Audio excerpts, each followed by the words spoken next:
The New York night skyline viewed from the top floor of a Manhattan high-rise sparkled like scattered jewels. Norma Williams gazed at her reflection in the large glass window, wondering if everything was ready for tomorrow's Christmas. Her refined features and composed demeanor exuded the confidence of a successful architect. "Norma, I've hidden Emily's present in the closet," David's voice called from the living room. As an executive at a Silicon Valley tech company, David provided a comfortable life for his family. He had always respected Norma's career, building a relationship where they celebrated each other's successes. "Thank you," Norma smiled as she walked toward the living room. "Is Emily asleep?" David nodded, looking up from his tablet. "Yes, she can hardly wait for tomorrow morning." "Did you tell her Carol and the others are coming?" Norma's expression clouded slightly. She picked up a wine glass, trying not to show her concern, and took a sip. "Yes, I told her. Emily is looking forward to seeing her cousin Jason." What she didn't say was that Emily wasn't particularly enthusiastic about Aunt Carol's visit. The 14-year-old seemed to sense something beneath her aunt's superficial pleasantness. Carol lived with her businessman husband Michael and their 12-year-old son Jason, and their life appeared perfect. Carol behaved cheerfully in social settings, and everyone was fooled by her charming smile, except Norma. The sisters' relationship was complicated. 3 years ago, Carol and Michael had failed in an investment and couldn't make their mortgage payments. Norma had unhesitatingly offered help, saving their home. She had continued to pay for Jason's private school tuition. Though Carol appeared grateful on the surface, Norma didn't miss the occasional glint of envy in her sister's eyes. "Your mother left a message," David said. "She'll be here at 10 tomorrow." Norma smiled automatically. "All right. Her room is ready." Behind Barbara's elegant appearance and carefully chosen words lay complex emotions. She had always looked down on Norma's generosity, constantly saying, being too kind is a sign of weakness, while secretly appreciating Carol's more calculating ways. "Mother still favors Carol, doesn't she?" Norma said, sitting on the sofa with a tired expression. David gently put his arm around his wife's shoulders. "Don't worry about it. You've always done the right thing. Why should that be a problem?" "I don't know. It's just that Carol has been acting strange lately. Last week, when we went shopping together, she asked oddly specific questions about our home and my work. It was almost as if she was gathering information." David frowned. "Wasn't it just conversation?" "I hope so." Norma began, then fell silent.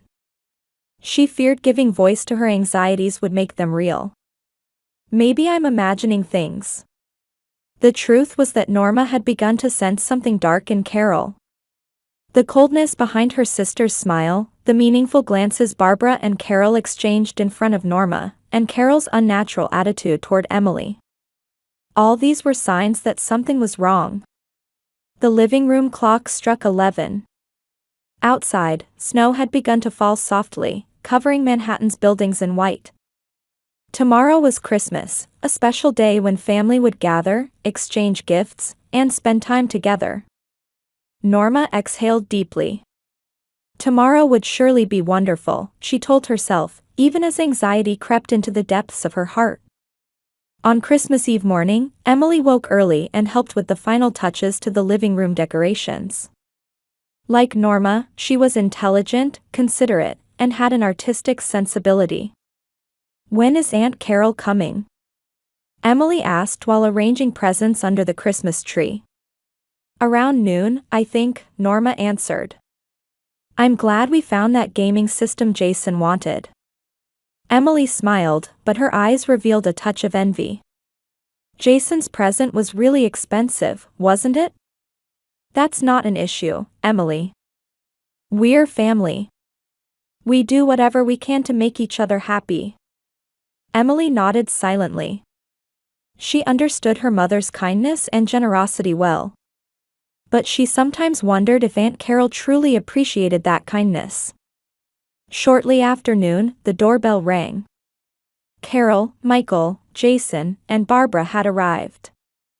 On the surface, everyone exchanged pleasant greetings, and family photos were taken in front of the Christmas tree piled with gifts. However, Norma noticed things. Carol's smile didn't reach her eyes.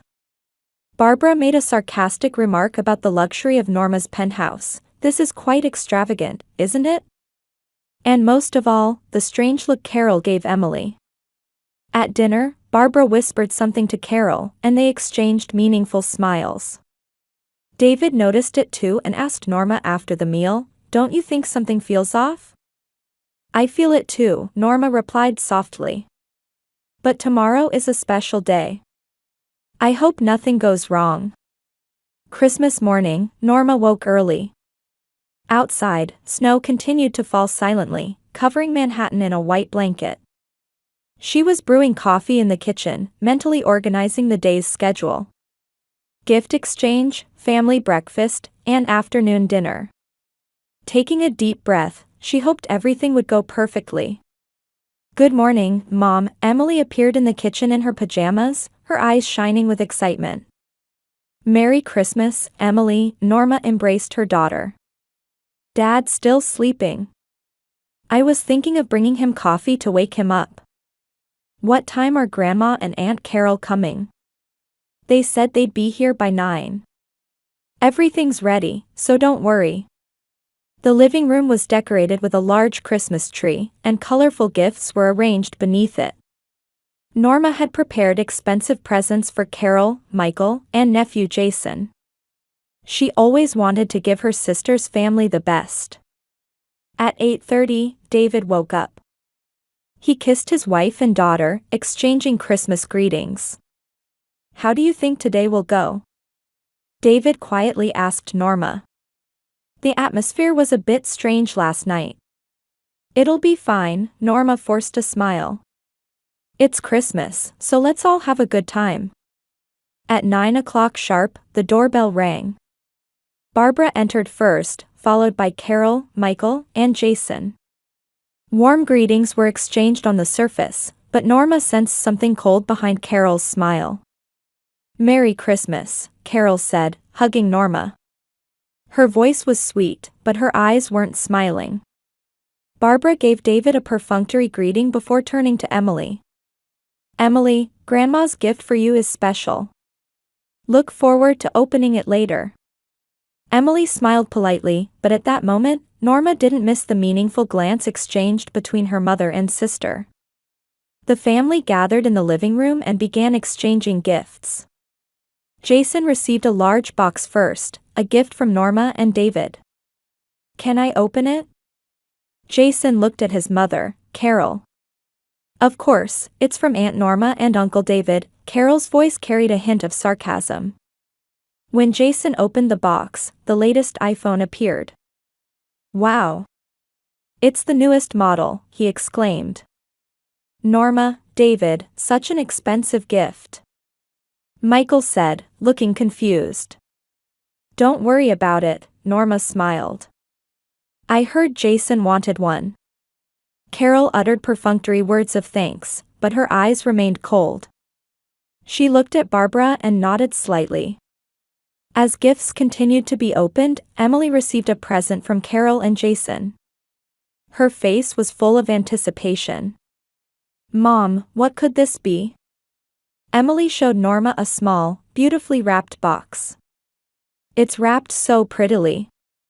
Norma smiled, though feeling somewhat uneasy. "Why don't you open it and see?" "Before that, why don't you open this?" Carol handed Emily another gift. "This is from me and Grandma." Barbara's voice had an unnaturally bright tone. Emily, with a curious expression, reached first for the small gift from Carol and Barbara. "Wait a minute," David suddenly said. His face showed concern. "Where did you buy that box?" Carol pretended to be surprised. "From a regular department store." "Why?" "No reason," David said, but his eyes remained fixed on the box. Norma sensed David's concern but didn't want to spoil the Christmas atmosphere. "Emily, go ahead and open it." Emily slowly touched the ribbon. At that moment, Norma saw a strange expectant light in Carol's eyes. Barbara also leaned forward, watching with bated breath. The air in the room seemed to freeze. The moment Emily's fingertips touched the ribbon, the room fell silent. Norma watched her daughter's profile, struck by a strange anxiety. She realized that Carol and Barbara's gazes were too eager, too full of expectation. "The wrapping is beautiful," Emily smiled. "Almost too pretty to open." She carefully untied the ribbon and cautiously opened the gold wrapping paper to avoid tearing it. Inside was a container like a small jewelry box. "Oh, lovely," Emily picked up the box. "What is this?" "Open it and see," Carol said, lifting the corner of her lips slightly. "We chose it especially for you." Barbara leaned forward, seeming to hold her breath in anticipation. Norma exchanged glances with David. He too seemed to sense something wrong. Emily opened the small box's lid. Inside was a delicate silver bracelet. Several small charms were attached, beautifully reflecting the light. "Oh, it's beautiful," Emily exclaimed. "Thank you, Aunt Carol, Grandma." She picked up the bracelet and held it to her wrist. That's when it happened. Emily's expression suddenly changed. Her eyes widened, and her pupils rapidly dilated. Her hands began to shake, and with the bracelet gripped tightly, her body stiffened. "Emily?" Norma called anxiously. "Are you okay?" There was no response. The color drained from Emily's face, and her lips turned pale blue. The next moment, her body began to shake violently. "Emily!" Norma screamed, rushing to her daughter. Emily's body began to convulse uncontrollably, and she collapsed to the floor. Norma cried out as she tried to hold her daughter, but Emily's body was rigid and beginning to foam at the mouth. "Ambulance!" David grabbed his phone and began dialing 911. "My daughter is having a seizure. Please come quickly." Norma, though panicking, held Emily's head protectively and desperately tried to keep her body from hitting anything. Tears flowed, blurring her vision. "Emily, hang on. Please, hang on." Then Norma heard her mother's voice. Was the stimulus too strong? Barbara's voice contained laughter.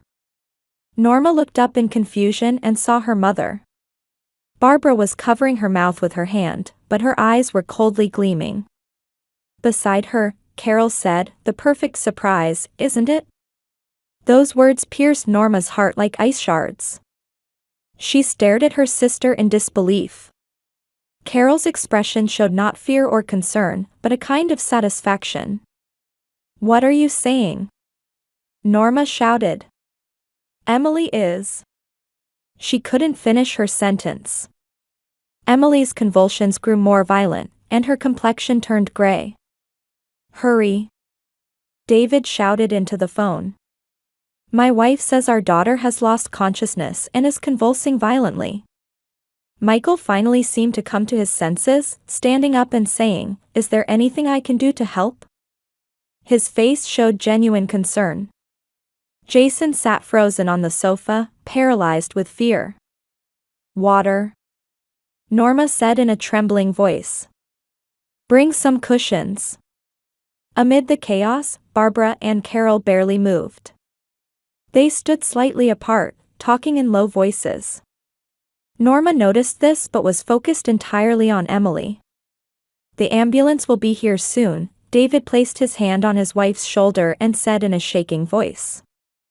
"It'll be okay, everything will be fine." But his eyes reflected terror. Emily's seizure showed no sign of stopping, and her breathing had become shallow and irregular. Why did this? Norma looked at the bracelet in confusion. It appeared to be an ordinary accessory, But why had Emily suffered a seizure the moment she touched it? "Let me see that bracelet," David suddenly said. He carefully took the bracelet from Emily's hand and began examining it cautiously. "Something strange." His face changed as he looked at the back of the bracelet. "This is..." Just then, the doorbell rang, and paramedics rushed in. They quickly assessed Emily's condition and began placing her on a stretcher. "Please, help her," Norma begged the paramedics through her tears. She held Emily's hand tightly, refusing to let go. "Ma'am, please come with us," one paramedic said. "Your daughter's condition isn't stable. We need to take her to the hospital immediately." David acted quickly. "I'm coming too. Michael, the house keys are on the table. Could you lock up later?" Michael nodded. "Of course. Let me know if you need anything." Before getting into the ambulance, Norma looked back. Carol and Barbara stood by the living room window, watching her. Their expressions sent a chill through Norma. It wasn't concern or sympathy, but rather a satisfaction that things had gone according to plan. As the ambulance doors closed and sirens blared, one question formed in Norma's mind. Was this just a random seizure, or? She couldn't follow that thought to its conclusion. Now she had to focus only on her daughter. Norma squeezed Emily's cold hand, praying only that she would be all right. The emergency room at Manhattan General Hospital was bustling despite the Christmas morning. Emily was immediately taken to a treatment room, with doctors gathering around her. Norma and David sat side by side on plastic chairs in the hallway, holding each other's trembling hands. "She'll be okay," David repeated over and over. "She'll be fine." But there was no confidence in his voice. Norma looked at her husband with tear-blurred eyes. "That bracelet, was there something strange about it?" David exhaled deeply. "I'm not sure. But something small seemed to be embedded in the back of it.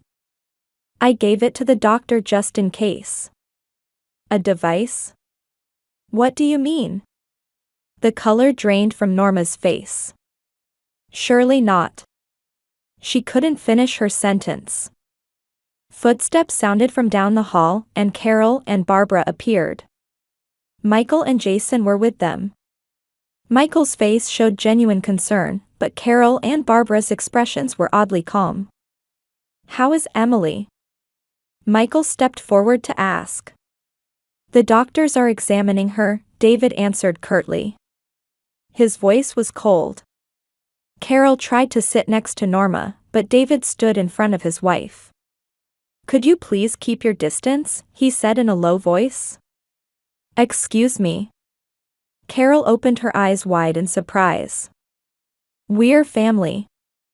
We're worried about her." Barbara spoke up.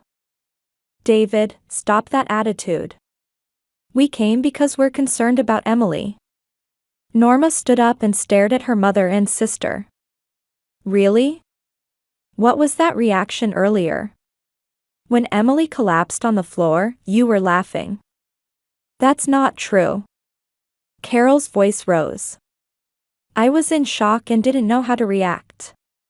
Just then, the treatment room door opened, and a doctor in a white coat emerged. The doctor's expression was serious. "Mr. and Mrs. Williams?" Norma and David quickly approached the doctor. "My daughter." Norma's voice trembled. "Your daughter is stable now. She had an epileptic seizure, but it's been controlled with anticonvulsant medication. We're currently doing a CT scan and blood tests." "Epilepsy?"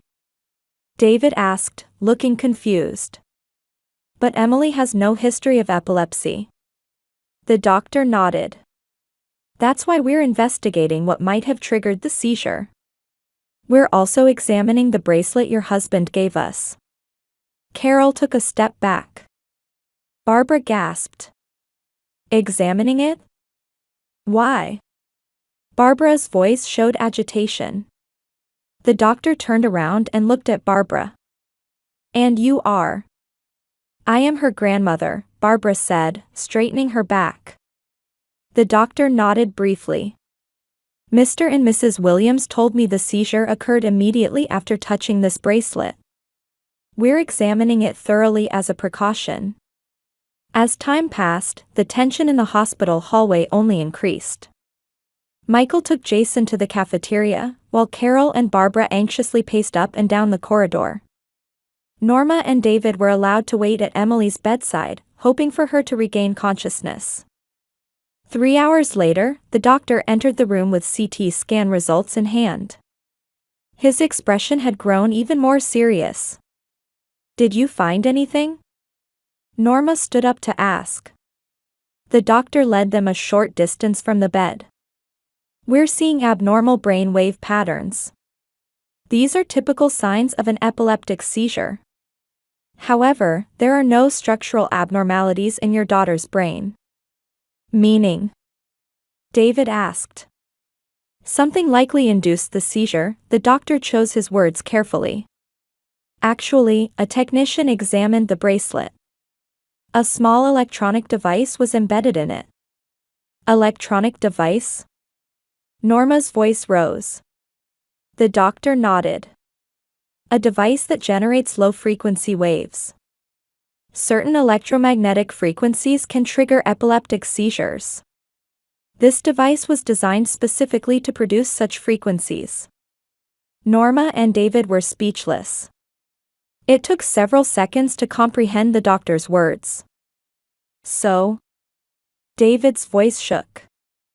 "Are you saying someone intentionally tried to cause Emily to have a seizure?"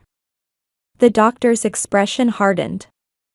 "Unfortunately, that's the conclusion we must draw.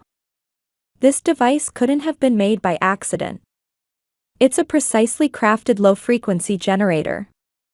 In Norma's mind, Carol and Barbara's faces appeared. Their strange smiles, expectant gazes, and those terrible words, was the stimulus too strong? The perfect surprise, isn't it? "The police," Norma said in a hoarse voice. "We should call the police." The doctor nodded with a grave expression. "I've already contacted them. Cases like this could involve criminal activity.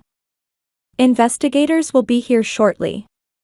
As the doctor headed toward the door, he turned back, his face pale. "Mrs. Williams, the cause of your daughter's collapse was definitely man-made. This was no accident. Call the police immediately." A heavy silence fell over the room. Norma and David looked at each other, sharing wordless horror and anger. Outside the hospital room, they could hear Carol and Barbara walking in the hallway. David clenched his fists tightly and took a step toward the door. "David." Norma grabbed her husband's arm. "What should we do?" "Find out the truth," he said in a determined voice. "Why they tried to hurt our daughter." Emily moved slightly in the bed. Norma quickly returned to her daughter and held her hand. When Emily opened her eyes, Norma shed tears of relief. But her heart was soon pulled back to the terrifying reality. The family she had trusted most had tried to hurt her beloved daughter. The small reception room at Manhattan General Hospital was crowded with police officers and detectives. Carol and Barbara were being questioned in separate rooms, while Michael waited with his son in the cafeteria. Norma and David, with exhausted expressions, were answering a detective's questions. "Have Carol and Barbara confessed?" Norma asked in a hoarse voice. Detective Morris, a female detective, looked up from her documents. Barbara initially claimed she knew nothing, but she broke down when confronted with evidence. Carol resisted for a while but eventually confessed. "Why?" Tears welled in Norma's eyes. "Why did they want to hurt Emily?" Detective Morris exhaled deeply. "According to Carol, it was simply because she hated you. Your success, your happy home, and above all, the financial help you provided her was humiliating." "Humiliating?" Norma was at a loss for words. "I only wanted to help my sister." Sometimes, people choose to hate those who help them rather than acknowledge their own weaknesses, Detective Morris said quietly. In Carol's case, her jealousy of you grew over the years and transformed into a twisted desire for revenge. David placed his hand on his wife's shoulder. Did you learn anything about the device? Carol's husband was not involved at all. She independently commissioned someone knowledgeable in electronics to make it. She has confessed that she knew the device emitted low-frequency waves that could potentially induce epileptic seizures. The incredible truth overwhelmed Norma. Her sister had been willing to hurt her daughter just to make her suffer. My mother? Norma asked in a trembling voice. Barbara knew about Carol's plan. Far from stopping it, she appears to have cooperated. 3 days later, Emily was discharged. According to the doctors, the temporary seizure had caused no permanent damage to her brain. However, the emotional wounds would not heal so easily. Carol and Barbara were charged with serious crimes. Michael, shocked by the events, had begun divorce proceedings against Carol. He had decided to return to his hometown of Chicago with Jason. A year later in winter, Norma stood by the window, gazing at the snowy streets. What are you thinking about? David came to her side. About family, Norma answered quietly. About what makes a real family. Carol had been sentenced to 7 years in prison and was serving her time. After a psychiatric evaluation, Barbara was found fully responsible and placed in a supervised facility. The relationship with Michael and Jason continued, but they had started a new life. How is Emily doing? Norma asked. Getting better, David smiled. The counseling seems to be working. She said she's going to the movies with friends today. Norma's expression showed relief. Emily was recovering from the terrible experience. She had grown stronger than anyone had imagined over the past year. A new member of our family is coming, Norma pointed outside the window. The figure of a young woman walking in the snow was visible. It was David's niece, Sarah. Having lost her parents in an accident, Norma and David had welcomed her into their home.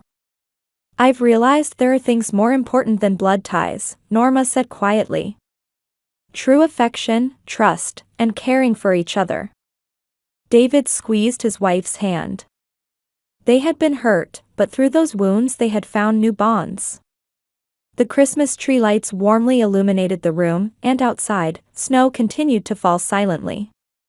The pain of lost family remained, but at the same time, hope for building a new family was sprouting. Norma walked toward the door, to welcome a new member of their family.